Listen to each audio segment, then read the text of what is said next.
So the pseudoscience, so what we have to understand is that pseudoscience thing that's going around is basically because homeopathy is not something that you can necessarily put in a box, and it's not going to stand up to the rigor of Western medicine scientific provings or scientific experiments.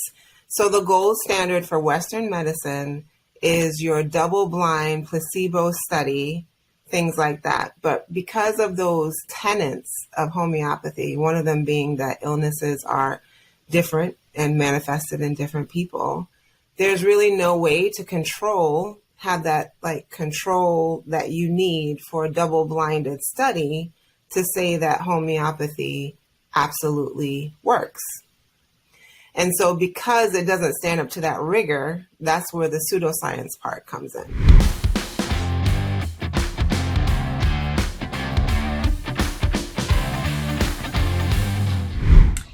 Hello, everyone, and welcome to A Modern Healer's Journey here on YouTube and Rumble. My name is Tammy Bennett. I'm an Oriental medicine doctor practicing in Central Florida. It is a hurricane windy day outside, gloomy, but we're here to talk to you about exploring and enhancing wellness information, sharing information about ways that we can stay well and keep our families well. And I'm pleased today to introduce Sherrine Richmond, who is an APRN, and I will let her explain her credentials and how she got to this point. All right. Well, thank you so much, Tammy, for having me on. My name is Sherrine Richmond, and I am an advanced practice registered nurse. And I have two certifications, one in women's health and in family medicine. And I am here to just discuss the benefits of integrative medicine, basically, because I know Tammy is an acupuncturist that I have worked alongside with for years. And definitely the combination of different healing modalities is definitely where it is. I think definitely in modern medicine, we have to be able to work with all types of medicine, and I'm honored to be here. I'm glad you're here, and I'm glad you made it through the weather. One of the things that you have in your tool belt as a practitioner, much like myself, I've got a certain set of tools in the toolbox, so to speak. Mm-hmm. I do acupuncture, I do herbs, I do nutritional therapies and things like that. You actually have an interesting tool in the tool belt, and that is through homeopathy. Can you tell us a little bit about your foray into homeopathy, how you got there, and a little bit about the grandfather of homeopathy, whose name is Samuel Hahnemann? Okay. So my little disclaimer is just that this is for educational purposes, and it's not meant to diagnose or treat anything. So anyone listening to this, make sure you connect with your healthcare provider. But I love education and sharing this information. So homeopathy. I am originally from Jamaica, so I have always been exposed to herbal medicine and alternative things from as long as I can remember. And when I became a nurse and then subsequently a nurse practitioner, I was always thinking, why isn't there like a combination of the two? Because I think that being able to combine both things is really what people need in terms of being able to personalize medicine. So I actually established with a pediatrician who started using homeopathy because I was looking for a pediatrician for my kids that did integrative medicine, a little bit of Western, but also acknowledged the benefits of healing medicines. And so when she would do homeopathy, I'm like, And then fast forward a few months later, I got invited to an informational session through CEDH. And CEDH is the Center for Education for Clinical Homeopathy. And they had a certificate program, right, which was 10 months long. So I would drive down to Fort Lauderdale for one weekend a month, and we would learn about homeopathy, which turned modern medicine on its head. It was like learning a whole nother language. Right. But it was so amazing. And I will say that certification exam was the hardest exam I've ever taken. But we went into, you referenced Hahnemann. So that's like the first day. That's what we talked about. So Hahnemann is considered the grandfather and originator of homeopathy. He definitely bucked the system, did not go with the conventional things of the time. And he did what we called were provings. And provings is when he would basically, the laws of homeopathy, there's three basic things. So like heals like, dilution, the more diluted the substance is, the stronger it is. And illnesses are unique or personalized to that person, because we do know that certain illnesses manifest differently in different people. Sure. And so what Hahnemann did is that, for example, one of his provings was related to, I think it was Shinshona, which is, if you take the Shinshona, it gives you like signs and symptoms of malaria. And malaria at the time was something that was happening, because this was back in the 1700s. And he found that when he took the homeopathic preparation, which was diluted so much that probably if a chemist were to take it, they would say it's just water. But when they gave it to the person that had those quote unquote symptoms, they would get better. And so that's when homeopathy really took off. He had multiple provings after that. But Hahnemann was definitely the grandfather of homeopathy. And my understanding, was he a medical doctor back in the... He was, yeah. He was a medical doctor, and he was totally shunned by the medical community. Sure. And he started I think it was in Philadelphia, the school in Philadelphia, and that recently closed.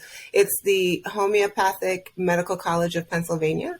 Okay. He was actually the one that started that back in the 17 or 1800s.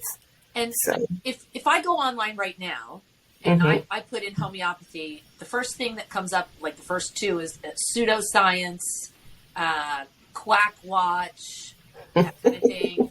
And this has happened with many of the holistic or integrative medicines that I've been exposed to in the last 30, 40 years. And sometimes it's founded and sometimes it isn't. Can you speak to the pseudoscience aspect? I know from knowing you and working alongside you that you don't typically subscribe to anything that you don't feel 100% about, right, nor do you subscribe to pseudoscience. So I would welcome your information on that. So the pseudoscience, so what we have to understand is that pseudoscience thing that's going around is basically because homeopathy is not something that you can necessarily put in a box, and it's not going to stand up to the rigor of Western medicine scientific provings or scientific experiments. So the gold standard for Western medicine is your double-blind placebo study, things like that. But because of those tenets of homeopathy, one of them being that illnesses are different and manifested in different people, there's really no way to have that control that you need for a double-blinded study to say that homeopathy absolutely works. And so because it doesn't stand up to that rigor, that's where the pseudoscience part comes in. So it is my understanding from doing a little bit of a deep dive for this preparation for this interview, Hahnemann had tons of empirical evidence. His note taking was very specific, and his documentation stood up to a lot of scrutiny. Mm-hmm. So is that the basis, the empirical evidence? You know, you've proven it so many times over and over again with so many people that it just stands the test of time, kind of like what acupuncture for many years before acupuncture was actually able to be measured using newer technology, scans and different things. It was very ethereal, energy and meridians and this and that. So is that really the foundation of where we see homeopathy at its onset, was empirical? Right. Yeah, exactly. And then even when there have been some scientists that have come later on who have like, they've taken the diluted substance, right? And they've checked the chemical structure and they say it's just water. But when they would check the electromagnetic thing of the water, it wasn't the same as just plain water. So this is where the energy part comes in, which is kind of hard to measure. And at different dilutions and in different people, it may manifest differently also. Well, and then we're going to get into that, who's got the money for the study and who's going to fund a study and where do we get that research money from and so on and so forth. So I totally understand that. And I hope the audience understands that when we can't define things in certain parameters, sometimes it goes into that pseudoscience box. That bucket. Doesn't mean it doesn't work, just means it's in that bucket. Correct. Okay. Correct. So, and then the other frustrating part about it is that they'll say it's pseudoscience, meaning it doesn't work, right? They'll say it doesn't work at all. But if there's a adverse effect and they don't have anything else that is explainable, and homeopathy may have been part of something, they'll say it was a homeopathy. So I'm like, you can't have it both ways. You say it's fake and it doesn't work, but if something happens, it worked in a negative way, but it can't work in a positive way. I see your point. That's a very good point. Mm-hmm. Tell me a little bit about what the differences are. So I've heard about classical homeopathy. Then I've talked to people who have purchased homeopathy kits online, and they find a remedy, a single remedy to treat a condition. Like the best example I can give is allergies, right? So when someone has an allergy and their eyes start to water and swell, I believe there's one in the kit. Is it Allium cepa? Right. Right. So they take a single remedy and then their allergies dissipate and they feel better and the itchy, watery eyes goes away. That versus classical homeopathy and then multiple remedies in a remedy. How do we decipher all that? So there's classical homeopathy, like you referred to, and then there's clinical homeopathy also, which the course that I took was more geared towards clinical homeopathy because they wanted to give you remedies and ways to be able to treat people clinically in kind of like a faster way, because classical homeopathy, those visits can take a very long time because we are asking questions like, do you prefer the beach or the mountains and things like that. And so what they did was they kind of hybridized it a little bit so that it could be relevant for clinical practice, but without taking the time that classical homeopathy would take. And so classical homeopathy is usually one remedy at a time for a certain amount of time in a certain amount of doses, and then you work, from there. And then there's other, like you referred to, kits and things like that. So it makes it a little bit more user-friendly for the clinician and for the patient that's taking it, because the classical traditional homeopathy is very time-consuming. So homeopathy itself is actually evolving a little bit. So if I'm going to go out on a limb here, I'm going to put you on the spot for a second. We can deep dive this another time too if you want. But if someone has something like multiple sclerosis and they're looking for a classical homeopathic remedy to help them with MS, to put it in remission. I'm not saying the word cure. Right. For forever and a day, we're told not to use the word cure. So that's fine. I'm going to take that off the table. But just to put it into remission, because a lot of MS symptoms can go into remission for long periods of time. And they go to a classical homeopathic doctor who assesses, let's say they do a 2 to 3 hour evaluation and they get into all the minutia and the detail. Is classically I'm told, a one remedy can peel off all the layers of the issues and get to the core and put something like that in remission. Is that your understanding of that, or is that too simplified? So that's basically the simplification of classical homeopathy. Okay. Yeah. And have you specifically seen that work? I haven't been classically trained, so I can't say just from a clinician standpoint that, that's what I've seen. I have used it more in clinical practice, not necessarily the classical way. But, when I do speak to instructors that have been trained classically and just clinically, they have reported that they were able to do that. But it's just something that does take a lot of time. Sure. And it's a lot of an investment also. Okay, that makes sense. So do you think that Big Pharma tried to control medicine for so long that inexpensive remedies like homeopathic remedies just kind of fall off to the wayside?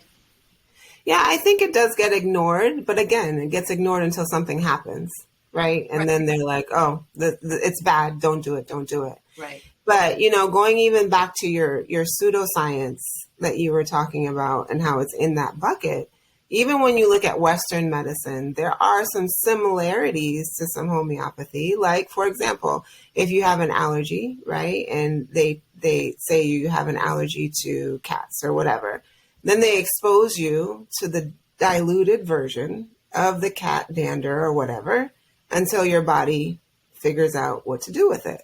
That's similar to some of the homeopathic things, even vaccines, right?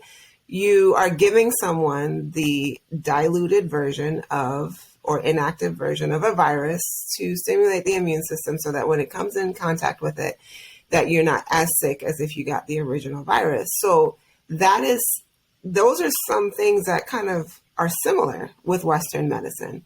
But of course, because what you alluded to before, the amount of money that would take in terms of research, controlling it, and all those other things, they're not going to put money into that because they can kind of push the other things through a little bit quicker than they would, doing a trial for homeopathy. Yeah. And they're not going to make a lot of money off of it either. Right. I wonder about that. I have a client that came into me recently who was diagnosed with her second round of cancer. It's a recurring very rare small intestine cancer.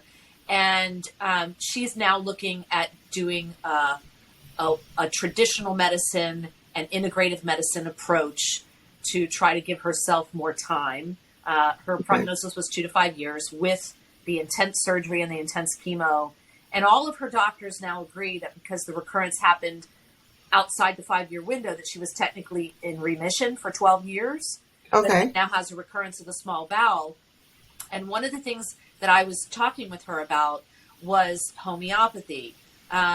Just going down a laundry list of things for her to explore because she's very research oriented. Mm-hmm. And it occurred to me, and I asked her this point blank, I said, when you went to the cancer center before and you were getting treated, what was the vibe like? Like, was it an opulent place? Was it a little clinic? And she said, oh, state-of-the-art equipment, state-of-the-art this, state-of-the-art that. And I said, how much money do you think gets pumped into this thing we call cancer? And she said, oh, my God, tons. And I said, how far have we come from, let's say, 1960 till now with cure? And she said, I don't know. And I said, yeah, my point exactly. She said, well, testing and early detection. I said, yep, I'm on board with that. Testing, early detection. I think a lot of money gets pumped into that. That's awesome. Yes. But where's the cure? And that's when I kept thinking about this conversation with you. I'm like, cure. Like, the word cure is touchy in the Western medicine world. Yes. But Hahnemann, from what I recall, used the word cure in his notations from homeopathy. So I thought that was interesting. I don't want to put you on the spot and talk about I know. cancer. Yeah, but you know what? My husband always says, there's no money in the cure. Right. So one person said something similar to me. Another doctor years ago said, if you take a disease away, you better give them another one. Yeah. Because otherwise, the wheel stops turning. Mm-hmm. I think there are better ways. I'm not going to fix the world today on this conversation. Right. I would like to provoke thought for people, to come outside the box. And what you said about no diseases are equal, I want to talk about COVID for a second, because I've had a rash of new COVID outbreaks with clients over the last 2 weeks, and totally different symptoms than where we were 2.5 years ago. Right. No fever, no cough, no headache. So I'm hearing gastro, I'm hearing sniffles, I'm hearing sneezing, pressure in the chest, but no significant cough or anything like that.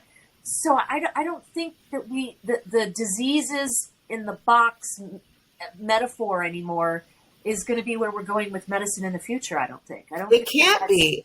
Yeah. Yeah, it can't be. And it's because these viruses are smart, right? So these viruses are, COVID is not brand new, but this strain of COVID is new. And COVID will continue to Morph. change and morph and things like that. You look at the bacteria that we have now, that we have all these resistance to antibiotics and things like that. So this is why I think integrative medicine is important, because we have to have multiple things, like you said, multiple things in our toolbox in order to deal with these things, because these bacteria, these viruses, the environment, all of these things are changing and morphing. So that one thing of only do an antibiotic is not going to work. Like one of the examples I see too is when we used to, I still promote, but it wasn't that popular, probiotics, right? Right. And so now probiotics are a thing. Like we're even giving probiotics. Yeah, but we're even giving probiotics to people in the hospital because we know that there's a benefit of healthy bacteria in this whole microbiome that we're trying to control. So whether it's homeopathy, acupuncture, all those things, people now are much more consumers of their health. So now that those things are there, they're looking for providers that either are not going to shun them if they're doing something a little bit different, or give them some support of, like you said, your MS patient. I might say, I know a few homeopathic remedies that may help you with some joint pain, or that may help you with something else. But I think you would benefit from a classical homeopath who I can refer you to, and giving them tools like that. So to your point about the morphing of our ecology, internal, external environment, would there be additional homeopathic remedies that could be brought to the table now because our environment has changed? Or are the classicals always going to be the classicals? I think there is definitely room for new things. But again, we need to have the funds and the interest of them doing something like that. I'm putting it out to the universe. But I do think that some of the classical things are classical, like foundational things. Even when we talk about good soil in homeopathy, when you give someone a homeopathic remedy, what I like about homeopathic remedies is either they work or they don't work. So right? You know right away. Correct. They work or they don't work. So They won't modify lab values, things like that.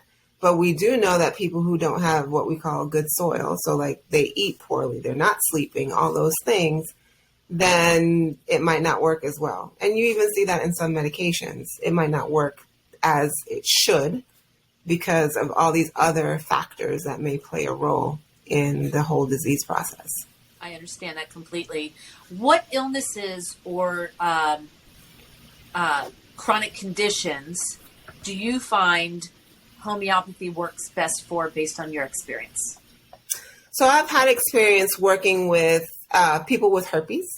So herpes outbreaks and things like that. I love to use some homeopathic, like Roostox is one of the homeopathic remedies I like to use for that. And Roostox helps with those blisters and nerve type pains. So I'm not going to say don't take your Valtrex, but try the homeopathy when you maybe feel it coming on. And then if you go into a full outbreak, take your Valtrex, something like that. Is that for type 1 and type 2? Yeah, for both of them. Okay. Mm-hmm. And also for shingles? Yeah. Okay. Mm-hmm. A lot of people suffer with shingles and they don't know what to do. Right. And so bug bites. So Apis is one that I usually pull out for any type of bug bites, bee stings, things like that. Let me think of some other ones. Catharsis for urinary complaints. I've had some good success with that one. Arnica, everybody knows arnica, right? For pain and swelling and protecting blood vessels so you don't bleed as much during procedures and things like that. Boron has a few of those combination ones like Cold Calm or Cyclese menopause works really well too for especially women who can't take any hormones and things like that. I did have an oncologist. He did not actually, he was like, oh, you can take it. It's not going to work. And the patient was like, it helps my hot flashes and night sweats. And the oncologist was actually very pleased because she wasn't on any hormones that would trigger her cancer, but she was getting sleep and not having the hot flashes, night sweats, things like that. So that's a godsend right there, because I know a lot of people that are breast cancer survivors that are they have to avoid hormones. Mm-hmm. And life is so miserable when you're sitting in front of a group of friends and you just start to drip and your makeup's coming off and you have a little fan wrapped around your chest and you've got the ice packs on your neck. Right. I myself had to put my head in the freezer a few times. It was not pretty. As a matter of fact, I think you put me on a product early on when I was going through my early phase, and it was wonderful. It worked really well for me too. So I think that's fantastic. And those, when you talk about Boiron, that's the name of a company that manufactures homeopathic remedies, correct? Right. They're out so of there's France? more than one company, but that's the one I'm the most familiar with. And they're out of France? Yes, they are. Now, my understanding is a lot of Europe uses homeopathic medicines and preparations in their pharmacies. They try to use those things as a front line before they use any, I would say, chemical medicines. So that's a little bit of a difference between the United States and what's going on in Europe. I know Germany's big into homeopathic remedies. Can you speak to the dilution part, though? Like, do they use higher dilutions there or stronger dilutions and that, like 6X and 10X? How does that all? Correct. So, so there's X and then there's C. So they do use different homeopathic dilutions than we do. They even have different homeopathic remedies there than we do. So homeopathy is popular in Europe, like you said, Germany, very popular in India. And there are some South American countries that use homeopathy. And over there, like you said, sometimes it's by prescription. Now, homeopathy here is over the counter. And although it's not FDA approved to treat or do anything like that, we in the United States do have what is called the pharmacopoeia, the U.S., I think it's called the HPUS of homeopathic medicines that are allowed in the United States. Yeah, it's called the Homeopathic Pharmacopoeia of the United States, which was initially started in 1897. So that's basically a list of the homeopathic drugs that are allowed in the United States, or remedies that are allowed in the United States. And the FDA required that homeopathic drugs meet certain standards so that we can say that it is truly diluted to 6X or 9C or whatever that is. But they stop short there. So they're not going to say that it's used to treat anything, but they're at least saying that there's a list of certain homeopathic remedies that are allowed in the United States, but not all of them are here. Like in Europe, they have homeopathic progesterone. We don't have that here. And so it's definitely more progressive in other places.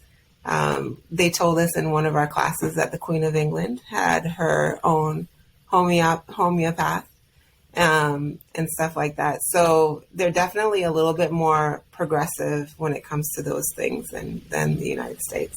So how do you decide on the dilution for the patient? Like the I'm going to call it strength versus dilution, but strength is kind of a misnomer because strength would be the smallest amount versus Correct. When we think about strength here, how many milligrams up do we go? Correct. Okay. So depending on what you're trying to treat, it will depend on, because sometimes the more dilute, meaning the less or lesser amount of the substance that is present actually is stronger for the patient, depending on what they're suffering from. So usually if it's something acute, like for pain or something like that, I'll usually use a 9C dilution, so like arnica and things like that.